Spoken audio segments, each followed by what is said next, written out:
محمد تو صدقے میں جان جھلنے آکے غریباں دیبا پڑھ لائے.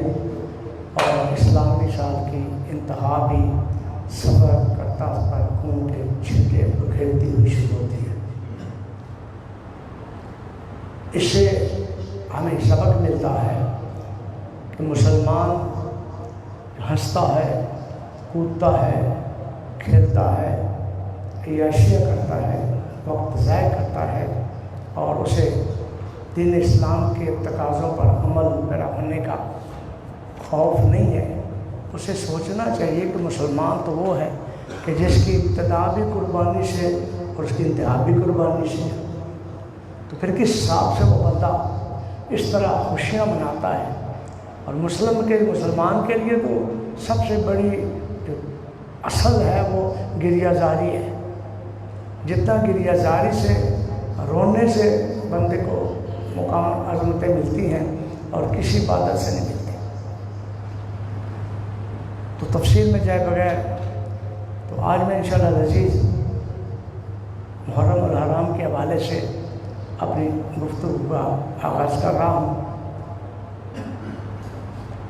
موضوع میں شروع کروں گا سیدنا امام حسین رضی اللہ عنہ کی شہادت کا، اور اس کی صرف ابتدا کریں گے، شروع کروں گا. لیکن آپ تاریخ پڑھتے ہیں تو آپ کو پتہ ہے کہ یکم محرم الحرام خلیفہ سوم سیدنا عمر فاروق رضی اللہ عنہ کے یوم شہادت ہے. تو ہم وہ سنی ہیں جو سب کو مانتے ہیں اور سب کی بات کرتے ہیں.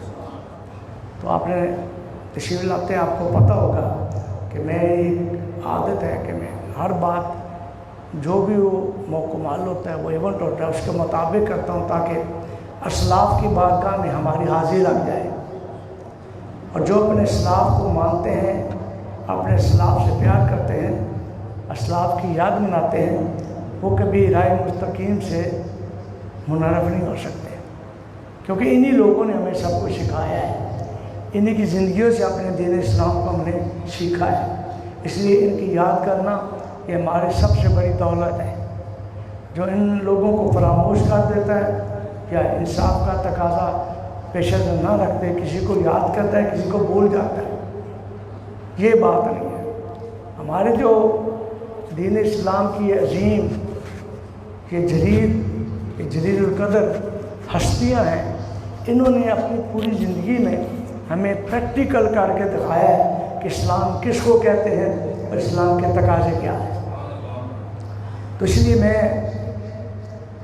شہادت کا آغاز، کیونکہ بارگاہ حسینی سے محرم الحرام میں شہادت کا آغاز کرنا یہ ہمارے ایمان کا تقاضا ہے. آج میں اسی شعر پر جو خواجہ معین الدین چشتی اجمیری، ہمارے جو شرفاء ہیں، صلحاء ہیں، اولیاء ہیں، وہ سب آل کے بھی ماننے والے، صاحب کے بھی ماننے والے ہیں. یہ بات یاد رکھ لیں کہ کوئی بندہ ان میں سے کسی کا انکار نہیں کرتا کہ تو سچا ہو. اب ہماری عقیدے کے جو بکھرے پڑے ہیں وہ تو اللہ کا نبی ہے، اس کو بیان کرنے کا وقت نہیں ہوتا. لیکن ہم اپنے حساب سے بات کرتے کہ اگر ایک پڑھنے میں ہمارے دل میں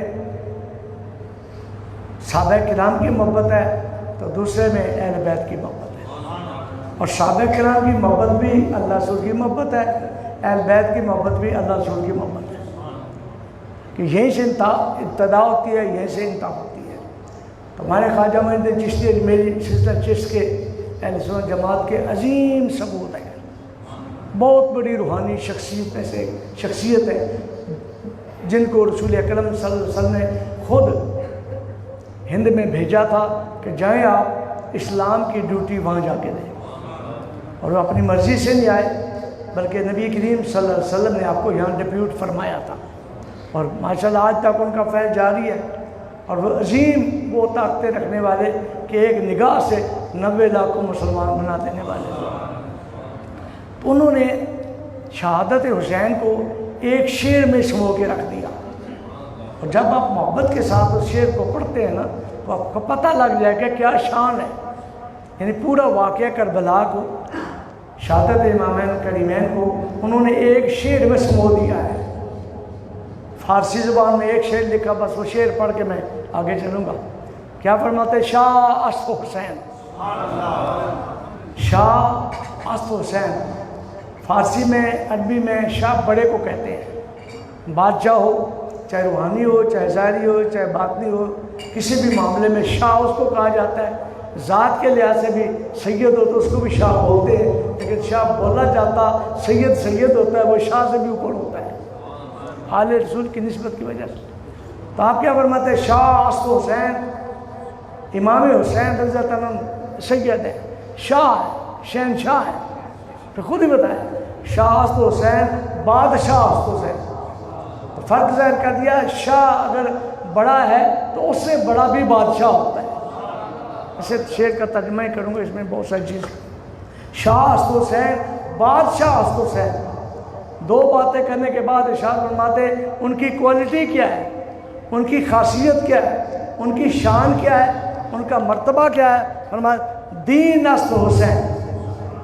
اب لیکن دین سے تعلق تو سب کا ہے، آپ کا بھی ہے، مگر امام عالی مقام کو خواجہ معین الدین چشتی اجمیری رضی اللہ تعالیٰ ان کے مقام کو بتاتے ہوئے فرماتے ہیں دین است حسین، شاہ بھی ہیں، بادشاہ بھی ہیں، اور دین بھی انہی کی وجہ سے پورا دین است حسین، دین حسین ہے رضی اللہ تعالیٰ۔ دین است حسین، دین پناہ است حسین، دین والے بھی ہیں، دین کی حفاظت اور پناہ کر دینے والے بھی ہیں۔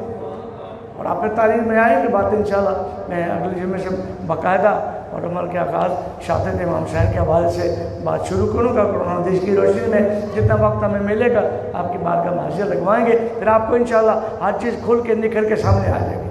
اور میری بات ہے الحمدللہ بابا جی سرکار کی دعاؤں سے میں دودھ پانی کر کے میں بات کرتا ہوں۔ ہماری گفتگو کے اندر بھام نہیں ہوتا، یا ایک طرف قرآن ہوتا ہے، دوسری طرف حدیث پاک ہوتی ہے، بس اس سے زیادہ نہیں ہے۔ اس سے زیادہ بڑی دلیل بھی کیا ہو سکتی ہے؟ تو کہنے والوں تو یہاں تک کہہ دیے ایک معمولی سی کہانی تھی، تمہاری لیے کہانی ہوگی، ہمارے لیے ہمارے شہنشاہ فرماتے ہیں دین است حسین، دین پناہ حسین، کہ دین بھی آپ جو کوئی چھوٹی سی کہانی کہتے ہیں تو آپ فرماتے ہیں دین بھی وہی ہے، دین کی پناہ دینے والے بھی وہی ہیں۔ دین است حسین، دین پناہ حسین۔ اب آگے قربانی کا انداز کیا، سرداد سر دے دیا۔ اب اندازہ ہے وہ مذہب، وہ دین جن کے لیے اللہ کا بندہ اپنا سر دے رہا ہے، تو باقی کیا ہوگی؟ باقی چیز رہے گی۔ سر تو دین کے لیے قربان ہو رہا ہے، اور اس میں کیا بات ہوگی؟ سرداد سر دے دیا، قربانی پیش کر دی، نداد دست در دست یہ دی، سر دے دیا، مگر دین پناہ ہونے کا یہ تقاضا ہے کہ یزید کے ہاتھوں میں ہاتھ بھی سر دے دیا، ہاتھ بھی دی، پلید ہاتھوں میں پاک ہاتھ نہیں جا سکتا۔ اور یہ تو خواجہ معین چشتی اجمیری فرما رہے ہیں نا، انشاءاللہ ہم قرآن و حدیث سے ثابت کریں گے، کیونکہ ان بابوں کی یاد رکھ لیں، ان بابوں کے سچے عقیدے والے جتنے بابے ہوتے ہیں ان کی اپنی بات کوئی نہیں ہوتے خدا را، وہ سارا اللہ اس کے رسول کا کلام اور نچوڑ ہوتا ہے۔ صرف اپنے اپنے انداز میں، اپنے اپنے وقت میں، اپنے حساب سے چیزوں کو کھول کے سامنے رکھ دیتے ہیں، جب اس کو اکٹھا کرتے ہیں، سموتے ہیں، لپیٹتے ہیں تو قرآن و حدیث کا ترجمہ نظر آتا ہے۔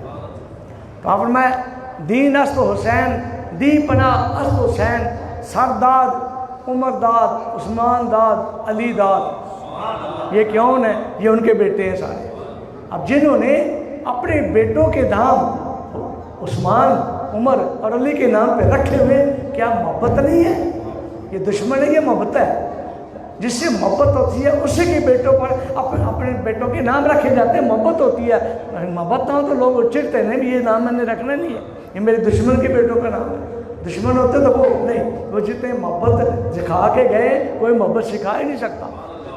اشارے فرما سرداد، نداد، عمر داد، عثمان داد، طلحہ داد، قاسم داد، اصغر داد، نداد، سب کو دے دیا، مگر نہیں دیا تو کیا ہاتھ نہیں دیا؟ یزید پلید کے ہاتھ نہیں دیا، سب کچھ دے دیا۔ اس شعر کا یہ ترجمہ انشاءاللہ پھر تفسیر کے بعد جب بات آئے گی میں انشاءاللہ عرض کروں گا، کیونکہ میرا اگلا موضوع کافی طویل ہے، اور آج ہم انشاءاللہ بارگاہ فاروقی میں حاضری لگوائیں گے۔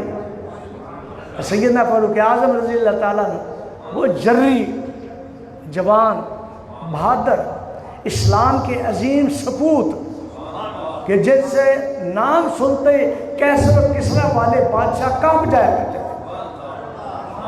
کیسر و کسریٰ کے بادشاہ کانپ جاتے تھے جب آپ کو دیکھتے، کہاں جی آپ کا امیر المومنین، ان کا مال کدھر ہے، ان کا کورٹ ہاؤس، ان کا پرائم منسٹر ہاؤس کہاں ہے؟ کہنے جی وہ مسجد نبی میں تشریف فرمائی ہے، وہی جیسے ہے ویسا ہی ہاؤس ہے۔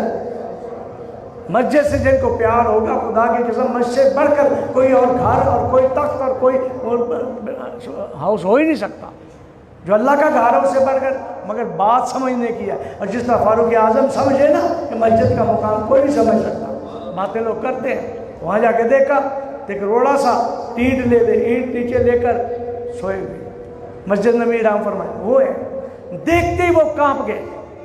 اب اندازہ ہے جرت، بہادری، روپ اور دبدبے کا یہ عالم ہے کہ سوئے ہوئے فاروق اعظم کو دیکھ کر کیسر و کسرے کے جتنے بھی وہ مشیر آتے تھے وہ کانپ جایا کرتے تھے۔ جب بتایا جاتا ہے حیران، یہ تمہارا بادشاہ ہے، یہ امیر المومنین ہے، میں یہی امیر المومنین۔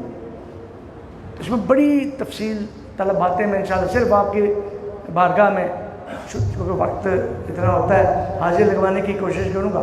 آپ نے 26 سال کی عمر میں اسلام قبول کیا، اور پہلی تاریخ بھی پڑھ جائے گی۔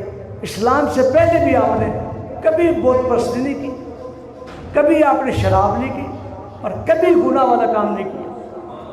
اب اندازہ لگائے اس کی وجہ یہ ہے کہ جس کو رسول اللہ پاک فرمایا اللہم اعز بالاسلام بالعمر، یا اللہ اسلام کو حضرت عمر کے ذریعے عزت عطا فرما، تو وہ بلا گناہوں میں کیسے ملوث ہو سکتے ہیں؟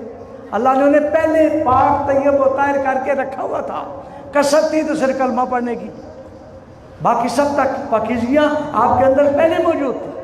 اللہ پاک نبی پاک صلی اللہ علیہ وسلم نے خانہ کعبہ کے غلاف کو پکڑا، حضور صاحب ویسے بھی دعائیں تو مانگتے ہیں، مگر جب عمر فاروق کی اسلام میں آنے کی دعا مانگی، تاریخ میں آتا ہے آپ نے خانہ کعبہ کے غلاف کو پکڑ کر سینے سے لگا لیا، چمٹ کے اور کیا مولا میں بہت کم سوال کرتا ہوں، میں نہیں تیرے سے کچھ اس طرح کھلے دار نہیں مانگتا، مگر آج مانگ رہا ہوں تو فاروق اعظم مانگ رہا ہوں۔ مجھے اسلام کو اگر تقویت دینی ہے، اسلام کو پروان چڑھانا ہے، تو مولا عمر بن حشام یا عمر بن خطاب ان میں سے کوئی عمر دے دے۔ تاریخ باتیں بات بڑھ جائے گی۔ اللہ پاک نے کیا فرمایا کہ یہ عمر بن خطاب ہے، یہ آپ کو دے دیا۔ اب نہیں اسلام آنے پر تفسیر پہ بہت طلب چلتی ہے، اور 38ویں مسلمان ہونے والے اتنا سا قافلہ تھا، اور اس وقت لوگ جتنے بھی منافق تھے، کافر تھے، اسلام کے دشمن تھے، جو اسلام لاتا اس وقت بڑی بڑی اذیتیں دیتے، بہت ان کو دکھ دیتے، یہاں تک خود نبی پاک شیب ابی طالب میں 3 سال تک کنفائنمنٹ میں رہے، صرف اسلام کے نام سے وہ ڈرتے تھے کہ جب یہ چھا گیا کیا بنے گا۔ جب امیر حمزہ رضی اللہ تعالیٰ نے شکار کر کے آ رہے تو ابو جہل نے کیا کیا، حضور صاحب مکہ پاک میں تشریف فرما ہے، اور یہ سارے جتنے ٹولیاں ہوتے ہیں ابن تیمیہ، شیبہ، ابو جہل، یہ سارے ٹولیاں بن کے نا مکہ پاک کے اندر، کیونکہ سنت ان کا تھا، مکہ پاک میں ٹولیاں بن کے بیٹھے ہوئے تھے۔ اور ابو جہل نے جب دیکھا نبی پاک صلی اللہ علیہ وسلم عبادت فرمانے تھے، بڑا سارا پتھر، سنگلا نوکیلا پتھر اٹھا کے نبی پاک صلی اللہ علیہ وسلم جستے اکبر مارا، خون بہنا شروع ہو گیا۔ اب وہ جب امیر حمزہ بن عبد المطلب ابھی اسلام نہیں لائے تھے، جب آئے تو 2 بچیاں آپس میں گفتگو کر رہی تھی۔ امیر حمزہ جب شکار کر کے آتے تھے تو بڑے روب والے انداز میں آتے تھے، بڑے طاقت کے ساتھ اظہار کرتے ہوئے آتے۔ 2 بچیاں کہہ رہی ہیں کہ اگر ان کو پتہ ہوتا کہ ان کے بھتیجے محمد مصطفیٰ صلی اللہ علیہ وسلم کے ساتھ کیا سلوک ہوئے تو یہ ایسی چال نہ چلتے۔ آپ کان آواز میں پڑھ کے اپنے بچوں ادھر آؤ، کیا ہوا؟ کہنے یہ بات ہے کہ ابو جہل نے آپ کے بھتیجے محمد صلی اللہ علیہ وسلم کو زدوکوب کیا ہے، پتھر مارے۔ اب ماتے وہیں سے باپ کے تیور بدلے، اور آگے وہ جیسے ٹولیوں میں بیٹھے تھے ابو جہل بیٹھا تھا، آپ نے آتے ہی اپنے زور سے کمان اس کے سر میں ماری، اس کو زخمی کر دیا۔ ظالم تو کیا سمجھتا ہے میرا بھتیجا لوارث ہے؟ اندازہ لگائے اسلام لانے سے پہلے بھی سرکار دو عالم سے ہر بندہ سچا پیار کرتا تھا، وہ تو ہے بھی چچا۔ 38 یہ سب سے بڑے جری اور بہادر کہ حضور صاحب کے چچا تھے جو اسلام لائے، فاروق اعظم سے پہلے 39 میں تھے، اور آپ نے کیا کیا؟ زور سے مارا، زخمی ہو گیا۔ اب ابو جہل شیخ بات بہت ہوا، ابن تیمیہ شیبہ سارے دشمن بیٹھے تھے، لیکن انہوں نے بہترین اشارہ کیا کوئی نہ مزاحمت نہ کرے کیونکہ یہ لڑائی بڑھ جائے گی، بات قریش تک چلی جائے گی، یا مجھے اسلام کا نام لے گی تو پھیلنا شروع ہو جائے گا، وہ مطلب آپ چپ کر۔ اس نے نہیں بولا، اور آپ نے ارشاد فرمایا آئندہ اگر میرے بھتیجے کو چل میں تو قتل کر دوں گا۔ تو اس کے بعد پھر نبی پاک صلی اللہ علیہ وسلم بھائی آرام فرما ہے، آپ سجدہ ریز ہے مکہ پاک میں جا کے آپ پاس کھڑے ہو گئے، آپ نے بلایا اے محمد بن عبداللہ میں نے آپ کا بدلہ لے لیا۔ اب بات سنیے گا، بہت سی طویل باتیں کرنے اختصار میں، آپ سجدے میں ہی رہے، آپ نے کوئی جواب نہیں دیا۔ پھر حضرت امیر حمزہ آپ نے پھر دوبارہ بلایا، پھر آپ نے جواب نہیں دیا، پھر جب تیسری مرتبہ بلایا کیا میرے بھتیجے میں نے آپ کا بدلہ لے لیا ہے تو خوش ہو؟ حضرت صاحب سجدے سے واپس سر اٹھایا، اللہ فرمانے لگے چچا جان میں خوش نہیں ہوں۔ بڑی غور طلب بات، حالانکہ بدلہ لیے خوش ہونا چاہیے، میں خوش نہیں ہوں۔ پیارے بھتیجے کیا بات ہے، میں نے مجھے ان کو مار کے بدلہ بھی لے لیا پھر آپ خوش نہیں ہے، اور میں خوش تب ہوں گا کہ جن کی خاطر آپ نے اس کو مارا ہے اسی خاطر میرے اللہ کا اسلام لے قبول کرے، میں خوش ہو جاؤں۔ امیر حمزہ رضی اللہ تعالیٰ وہ جری بہادر اتنا مقام رکھنے والے، اسی وقت نبی گفتگو میں اتنی ملاحت تھی، اتنا گفتگو تھی، اتنی محبت تھی، اتنی چاہت تھی، انہوں نے فوراً کلمہ پڑھ لیا اشہد لا الہ الا اللہ اشہد ان محمد رسول اللہ۔ اب میں تو مارنے پر نہیں خوش ہوتا، میں تو اللہ کا اسلام لانے پر خوش ہوتا ہوں۔ یہ 43ویں یہ تھے، اور پھر 40ویں سیدنا فاروق اعظم علیہ السلام وہ اسلام لانے والی ہستی ہے۔ تمہاری یہ قدر 6 سال 10 سال 6 ماہ 4 دن آپ نے حکومت کی ہے، اور پوری حکومت کے اندر آپ کبھی بھی کسی جگہ کو بھی اٹھا کے دیکھ لیں، آپ نے کبھی کسی کے ساتھ ناانصافی نہیں کی۔ یہاں تک کرتے ہیں کہ کبھی فرات کے کنارے کو بکری کا بچہ پیاسا مر گیا تو فاروق اعظم کس کو جواب دیں گے؟ ایک دفعہ ایک پل سے بکریاں گزر رہی تھی، ایک بکری کا پاؤں پھنسا اور اس کی ٹانگ ٹوٹ گئی، زاروں قطار رو رہے، پوچھا امیر المومنین کیوں روتے ہیں، کیا بات ہے؟ فرمایا وہ دیکھو اللہ تعالیٰ مجھ سے اگر پوچھ لیا کہ تو نے پل صحیح طرح تعمیر نہیں کروائے تھے کہ بکری گر کر اس کی ٹانگ ٹوٹ گئی ہے، یا بندے مار جائے کوئی پتہ نہیں ہوتا۔ آپ سمجھ آ رہی ہے بات کی؟ ڈیٹیل میں نہیں جا رہا، یا تو بندہ مار جائے تو پتہ کوئی نہیں ہے، مگر بکری کی ٹانگ ٹوٹی ہے، فاروق اعظم بار کا الہی میں گر جا جاری کر رہے ہیں، مولا تک تو نے پوچھ لے میرا کیا بنے گا؟ تشریف فرما ہے، بہت ساری باتیں آپ جانے لگے۔ عید کا خطبہ دینا تھا، عید پڑھانی تھی، لباس کا عالم دیکھے اور آپ کا رعب دیکھے، اسلام سے محبت دیکھے، تو بیوی سے کہا کہ جوتا لاؤ، کپڑے پہن لیے۔ کپڑے بھی کیا ہے؟ ایک تہمد ہے، اور قمیض وہ ہے جس میں قمیض کپڑے کا ہے اور چمڑا ہوتا ہے، چمڑے کے 17 پیبند لگے ہوئے ہیں۔ بات سمجھ آ رہی؟ 17 پیبند چمڑے کے پیران پر قمیض پر لگے ہوئے ہیں۔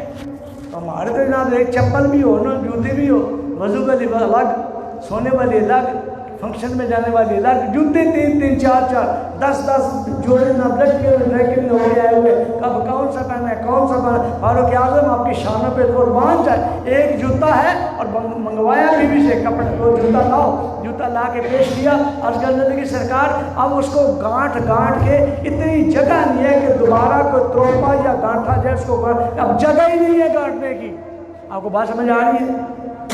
جوتا اتنا پرانا، قمیض تو دیکھ لیے نا، 17 پیران لگے ہوئے، ہمارے بادشاہ ہو نا، تو پھر آپ کو پتہ ہے میں بات نہیں کرنا چاہتا، تو یہ ہم اپنے فاروق اعظم کی بات کر رہے ہیں، کیا جنہوں نے 22 لاکھ مربع میل پر آپ نے حکومت کی ہے، ان کے پیران کا یہ عالم کہ 17 پیبند لگے ہوئے، اور جوتا وہ بھی عید پڑھانے کے لیے، عید کا خطبہ دینے کے لیے مسجد جا رہے ہیں، جوتا مانگا تو لے تو آئز ہو جا، کہنے کی سرکار اس کے اندر اتنی سخت ہے کہ اور گانٹھ لگا کے تروپا لگا کے اس کو دوبارہ گانٹھا جائے، یہ اس قابل بھی نہیں رہا۔ انہیں کوئی بات نہیں، آج ننگے پیر ہی چلتے ہیں۔ میں تو کہتا ہوں مجھے تو لا کے دائیں نا کوئی ساتھ، مگر کاش ہمارے دلوں پر بھی کوئی اثر ہو جائے،